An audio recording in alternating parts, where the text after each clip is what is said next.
I'm good. How are you? Excellent, thank you. Loving the hair. How are you? Thanks for accepting my request and accepting to talk with me. Not a problem at all. Not a problem at all. Great to chat. So I thought to introduce you to my audience. hmm So can you please introduce yourself to my audience? Yeah, sure, no worries. So I'm Simon Scholes. I'm a former athlete, international athlete, former radio and TV presenter in the UK, and I run now a visual marketing agency specializing in video animation content for brands and businesses globally for their social media. So it could be short form content, long form content, all sorts of types of thing. So your full-time job is? That is my full-time job. It's my own business. So the business is called Perception Studios, and yeah, so we specialize in that. And then I have my own personal brand where I try and help as many people as I can understand what they can do with their brand, their business for free. So a lot of people think you have to spend a lot of money to make content when actually we've got the most powerful tool in the world in our back pocket, our mobile phones. So you can use your mobile phone to make any piece of content, be it a blog, a video, a podcast, everything. So I try and teach people how they can do that for free. And then when they've got some money to spend, they can come spend it with us or go and spend it with somebody else. I don't mind. So you're into too many fields: podcast, news presentation, and social media. Uh, Yeah, so yeah, I mean, I never I did the news a little bit, but I was more just a general presenter. So I did a lot of sports TV shows, obviously due to my background as being an athlete, and then the radio side of things, I was just generally a presenter, play music and talk in between the songs, which was good fun. so you are an author too. You wrote a book. That's right, yeah. So basically, a few years ago, my dad passed away, and when he passed away, I found out a lot of things about my dad that I didn't actually know, and they were all good. There was nothing bad.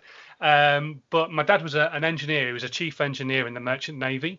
And when I was letting people know that he'd sadly passed away, a lot of people were coming back and saying, "Wow, I'm really sorry to hear that. I wouldn't be doing what I do now if it wasn't for your dad. He was a great teacher." And so it kind of got me thinking, what kind of legacy do I want to leave behind? Do I want to be Perception Studios, a business that creates videos for people just because everybody thinks they should have a video for their business? Or do I actually want to be the person who goes, actually, do you really need a video? Do you need a video for your website? Do I want to call out all the shysters a little bit? So I started realizing that I actually wanted to help people a lot more than I possibly already was. I was doing as much as I could at the time, but I could always do more. We can always do more to help each other out. And so I started to do a lot more in the line of trying to help people. I was doing a lot more talks about it, and it became quite obvious that a lot of the brands that I wanted to work with, the smaller businesses, didn't have the money to spend on having content created for them. So I came up basically with a process which I called How to Nine Times Your Social Media. And it's a process that is everything from planning your content through to podcasting. There's a whole bunch of stuff that goes in between as well. And I turned it into a book. I'd written loads of blogs. So what I did was I just took my blogs, put them into one big document and bastardized it a little bit, turned it into a book, and released that. And it went to #1 on Amazon, which was pretty cool. And yeah, the rest is history, really. So yeah, no, it it was hard work, but it was good fun in the process as well. So when did you start your own company, and what is the company name? So I was working in radio still, and this will be 7 years ago now. And I was working for a company, and we provided in-store radio and visual products for brands like IKEA and Burberry and people like that. So I was working with some really big names.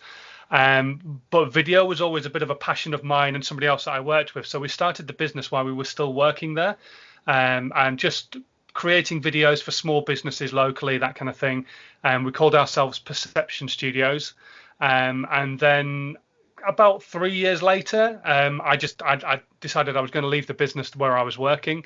And so I went off on my own, and so that's been it really. And my partner, he went off to do his thing. He was a voiceover artist, so he went off to concentrate on that. So we went our separate ways. We're still friends, but yeah. So I went on to push being Perception Studios and doing what we do now, really. And just I've been very lucky along the way of meeting people who I know, and working with brands like Pepsi and Mountain Dew and Walkers and agencies from around the globe, and just been very lucky to do a lot of the stuff that I've done. So you present the news? I used to. I used to present a radio show. So I've worked on several different radio stations around the UK. I started on a network called Galaxy, which is no longer existing anymore, sadly. And then I went to work for a radio station called Viking FM, which was in Hull, and that was part of a huge conglomerate. I did some internet radio. Moved down south, closer to London, because I'm from a place called Hull in Yorkshire. And so I moved down south to be closer to London, and worked on a few radio stations down here. Then I started working for the company who did in-store radio, and I was there for a long time. I was there for nearly 10 years, and did a multitude of jobs there. As well as being a presenter, I was running services, running radio stations, being like the presenter boss kind of thing, helping them understand what they can do better, what they could do less of, that kind of thing. And then I was head of production, head of music, all sorts of stuff. So I've had a varied career. So you have a good voice. Do you reckon? A lot of people in this country would say it's far too northern. So I think you are in the right place. Hopefully so. A lot of people used to say to me, "You've got the perfect face for radio, Simon." So how everything started? You are into multiple fields, and it is not a small thing to manage. No, not at all. I mean, I think when I was first started in radio, I was doing a business degree, and I was training to try and achieve qualification for the Olympics. I got a serious injury to my knee, and some friends of mine said, "Oh, do you fancy doing the university radio station?" So that's kind of how I got into doing radio, was through university, and some friends of mine just happened to fall into it. And I just thought, this is far easier than having a proper job. So that's kind of what I did. I kept pushing on the radio side of things. Thankfully managed to do some TV as well, which was great while I was doing it. And then, like, obviously social media came around. It had been around for a while with things like Yahoo forums and stuff like that, which I'd used in the past. And then it came really into its own when MySpace hit and things like that. So I had an understanding of social media. Never really had a huge amount of success on it personally, because I was a little bit, my waters were a bit muddied. But as I've got older and understood more about marketing and taken more of what I've learned from my degree and what I've learned from some of the big people that I've worked with in industry, people like Christopher Bailey from Burberry and his team, and people like Ingvar Kamprad from IKEA, the founder of IKEA, and his team, and people like that, being able to learn from those people who were at the top of their game, meant I've been able to take all those learnings and mash them into one and understand more about how social media works and how it should work and what people need to do.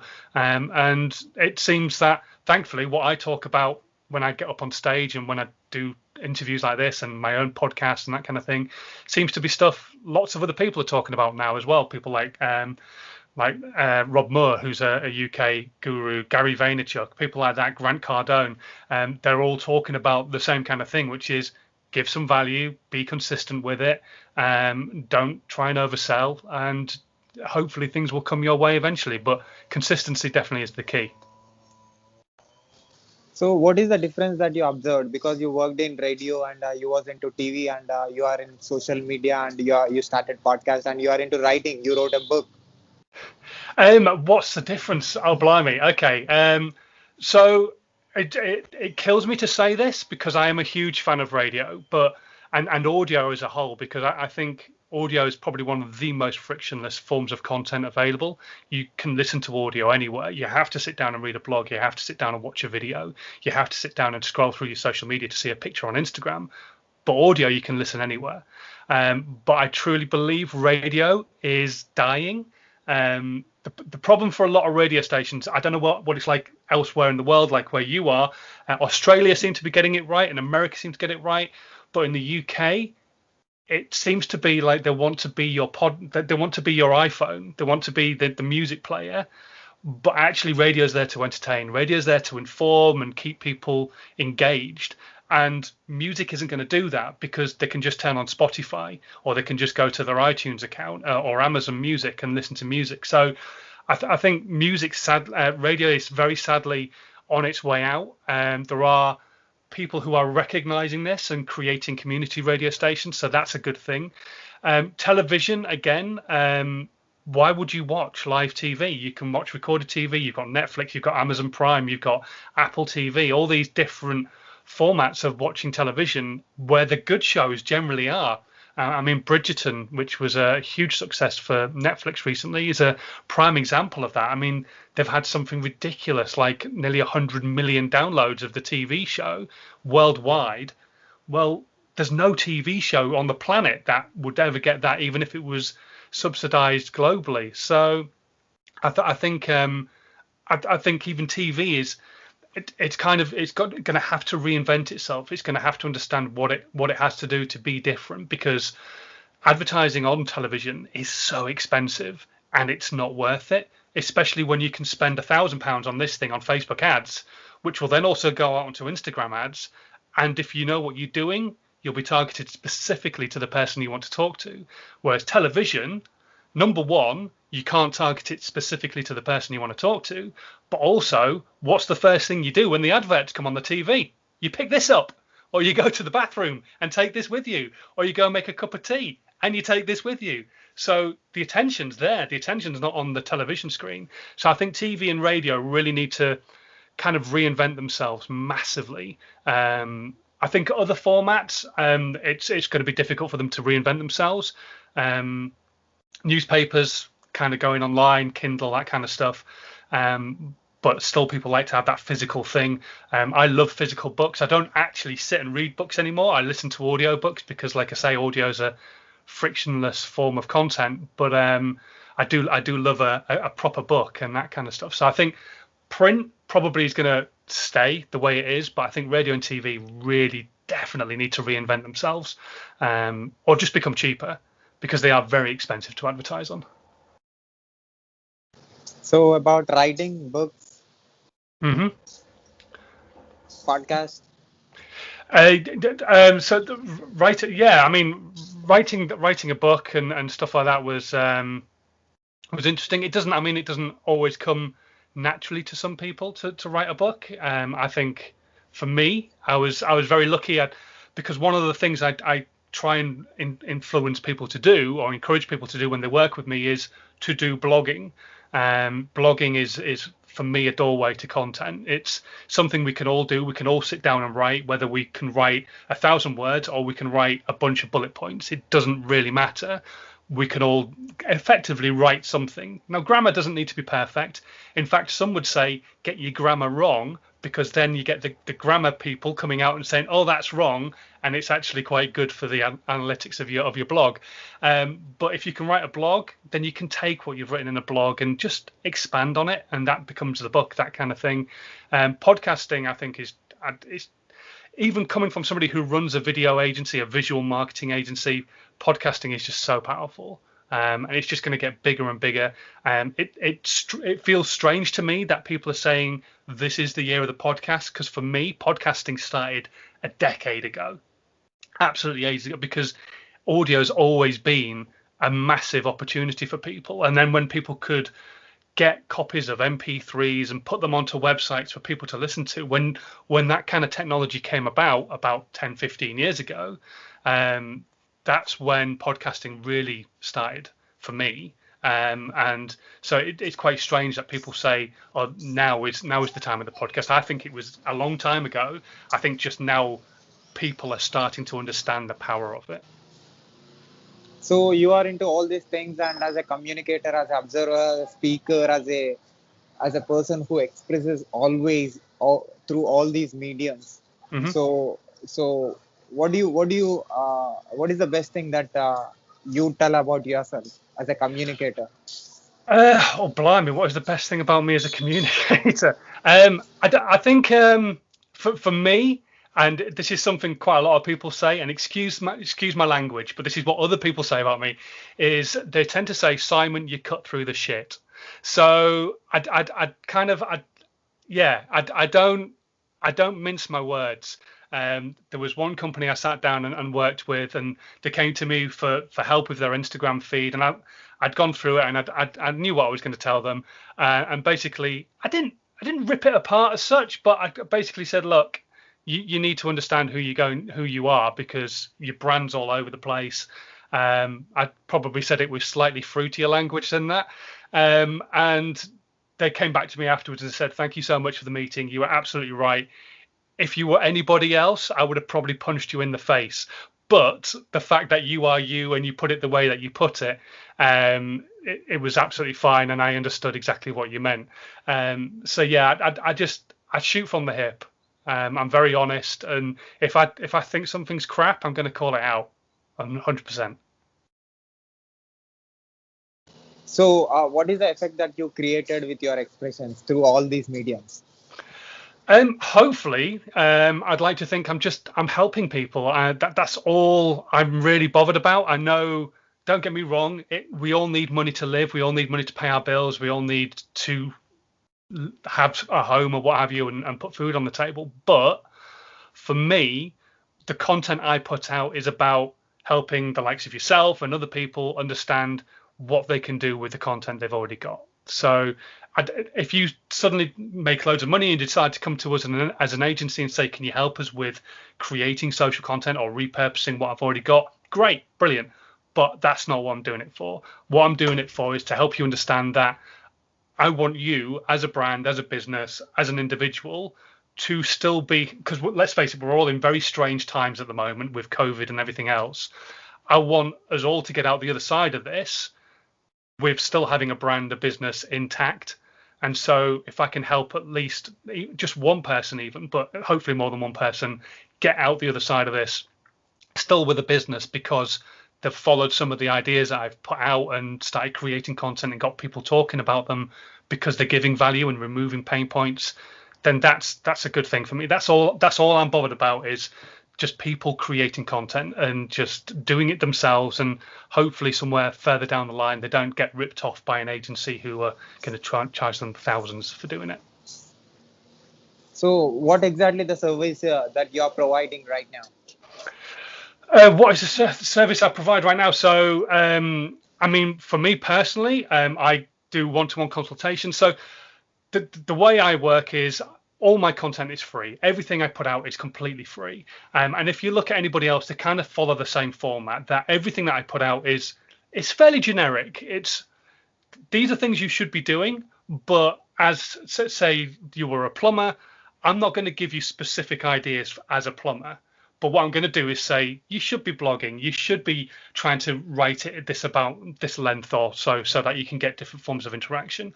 You should be doing a podcast. You should be turning that podcast into audiograms and using apps like Headliner. You should be doing video like this and editing it down. You should be getting case study videos with clients. That kind of stuff is very generic. So that kind of stuff is completely free for people when they come and follow my channels, whatever channel they go and follow. But what I do to obviously bring business in is I do one-to-one consultations. Me personally, I'll sit down with people and help them come up with their whole marketing content creation plan. I help them create content if they need to as a business. If it's a slightly larger brand, we can help them create content for their brand specifically as a whole business. But my main free stuff is generic, and then, like I say, it feeds into, right, okay, what do you specifically need? What does Sai specifically need as a brand to move forwards? Rather than, okay, you should be doing some video, you're already doing it. You should be doing some podcasting, you're already doing it. But you get what I mean. Rather than it just being generic, I kind of give that more in-depth one-to-one feedback and breakdown. So there will be a lot of people from different countries will be watching this video. So what they can get from you, like you said already, what you are providing. So from only particular country or from anywhere, from any field, like movies, sports, any field. Any field, absolutely. I mean, any field can get generic ideas from my content, and then any field can come to me. I've worked with a lot of variations of brands, from home furnishings like IKEA to top end clothing like Burberry, through to gaming consoles with a brand called Game and Game Station. So I've worked with a lot of variations of brands, a lot of variations of types of business as well. So I'd like to think that people can come to me, and my creative muscle is always working. I try and make sure I keep it exercised, so people can come to me, and basically I'll be able to hopefully take things apart and put them back together again for them succinctly, and they can have a better idea of what they could be doing for whatever aspect of business they're actually in. Because the whole thing is we all want to be a voice of authority, just in whatever area we are an expert. So, is there anything else that you wanted to tell to the world about your service and any good words to the world? Um, the, the, the good words I would give are: number one, if you're going to start creating content, be consistent, be patient, have a niche. So don't just go, I'm going to do one video about cameras, I'm going to do another video about teddy bears, I'm going to do another video about Smurfs. Understand what you want to talk about and what your passion is, and make content about that. Yeah, don't worry about vanity metrics. So many people worry about the numbers that are coming through, how many likes they get, how many people watch a video, how many people listen to a podcast. That doesn't matter. Sorry, shall I get out of the way? So don't worry about the vanity metrics at all for whatever content you put out, because your content isn't going to appeal to everybody, and you're not going to appeal to everybody. I know the whole world doesn't like me. I know that. And so once you get to the stage where you can understand that, and you can live with that in peace, in the fact that not everybody in the planet is going to like you, then you're in a much better place to keep moving forwards and not caring about the vanity metrics, and kind of realizing in your head it's none of your business what anybody else thinks of you. You just keep plowing forward, putting your passion out, creating content you enjoy creating, and then hopefully the numbers will come afterwards. So these words are very useful for a lot of people. I'm sure they implement what you said. Fingers crossed. Fingers crossed. So about your service, you want to tell anything that where they can contact you and they can meet you? Yeah, I mean, people can find me generally if they search how to 9 times your social media, how to 9x your social media, because there's no times button on a keyboard.